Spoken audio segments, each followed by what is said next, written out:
আজগুবি গল্প তিনি কোথায় পেলেন? বাংলাদেশে কোন রাজনৈতিক দল ৭১ সনে বাংলাদেশে কারা বাংলাদেশের মানুষকে লক্ষ লক্ষ মানুষকে মেরেছে, লক্ষ লক্ষ মামুন ইজ্জত নিষ্ঠ করেছে? আপনি কি সেই রাজনৈতিক দলের নাম জানেন?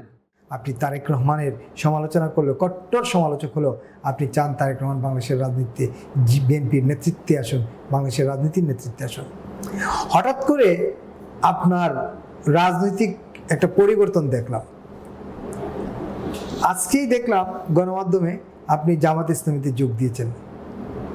হ্যাঁ, আপনি ঠিকই দেখেছেন এবং আপনি ঠিকই বলেছেন। আমি এখনো চাই, মনে প্রাণে চাই, আমার একটিমাত্র আরো আমার চেষ্টা ছিল যে তারেক রহমান সাহেব যে রাজনীতি প্রতিষ্ঠিত হয়, তিনি যেন পিতার এবং মাতার যে আসনগুলো ছিল সেই আসনগুলোকে অলঙ্কৃত করতে পারেন। আমি শুধু ৯১ সন থেকে তারেক রহমানের সময় বিভিন্ন ভুল ভ্রান্তি তাকে মনে করে দিয়ে আসছি, ধরে দিয়ে আসছি, বারবার বলে আসছি, বাবারে তোমার এগুলো ভুল হচ্ছে, এখানে ভুল হচ্ছে, এখানে ভুল হচ্ছে। কিন্তু প্রতিবারই আমার এই ভুলগুলো বলাতে তিনি আমার প্রতি বিরূপ হয়েছেন। আমি জানি না ভালো মন্দ বিচার করার ক্ষমতা আল্লাহ তার কাছ থেকে কেন লুপ পেয়েছে। আমরা তো চাই, কারণ আমি তো বিএনপি চেয়ারপারসন হবো না, আমি তো আগামী দেশের প্রধানমন্ত্রী হবো না, আমাকে কেউ মানবেও না প্রধানমন্ত্রী। আমি একটা ছোট্ট মন্ত্রী হতে পারি কিনা এবং সেটাও সম্ভাবনা আমার জীবনে আর নাই, সেটা হতে পারবো না। আমরা তো চেয়েছিলাম, এখনো চাই তারেক রহমান এদেশের নেতা হোক, জনমানুষের নেতা হোক, জনগণের কল্যাণ নিশ্চিত হোক। তিনি শুধু শহীদ রাষ্ট্রপতি জিয়া রহমানের সন্তান এবং দেশমাতা খালেদা জিয়ার সন্তান নয়, তিনি বাংলাদেশের জাতীয়তাবাদী দলের অপুরন্ত প্রাণের সঞ্চারক, যিনি যাকে দেখে তার রাজনীতি করে, যার উদ্দীপনা রাজনীতি করে। আমরা তো চাই, কিন্তু তিনি বারবার কেন জানি না উনি ভুল করেন এবং যারাই উনাকে সঠিক পথ দেখাতে চায় তিনি তাদের উপর রুষ্ট হন। আমি তো আমার স্বার্থে বলি নাই, ওনার স্বার্থে বলেছি।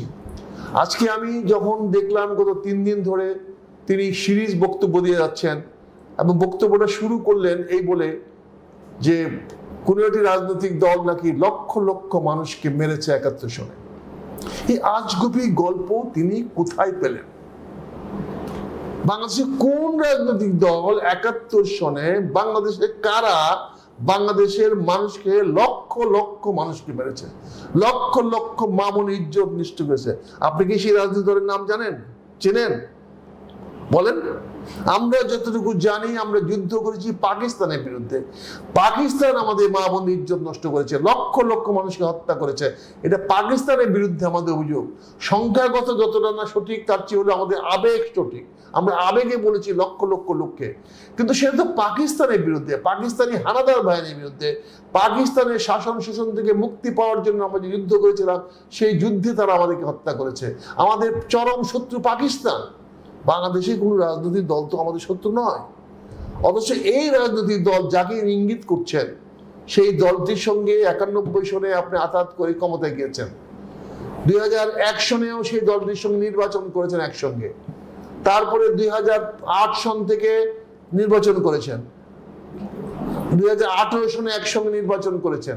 এই রাজনৈতিক দলটির সঙ্গে আপনারা প্রতিবার বিভিন্ন সময়ে একত্রিত হয়ে তৎকালীন ফ্যাসিস্ট আওয়ামী লীগের বিরুদ্ধে লড়েছেন, লড়ে আপনারা সফল হয়েছেন, আওয়ামী লীগকে ক্ষমতাচ্যুত করতে পেরেছেন।